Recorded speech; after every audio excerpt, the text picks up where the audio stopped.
Hello everyone, in this video I'm going to show you how to hide IP address. So for you to be able to hide IP address on your iPhone, you have to open the settings app on your iPhone, then you scroll all the way down, then you tap on this option, which is Safari. Good, this is here, Safari.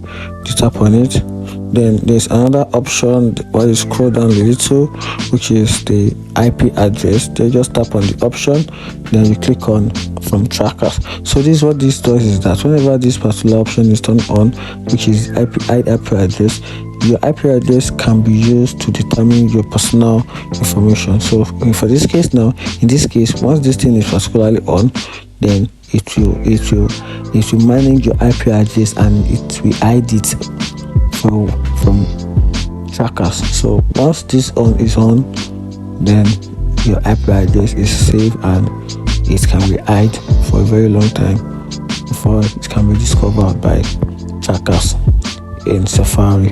And that is how to hide IP address on iPhone. If you find this video helpful, like and follow for more. Thank you.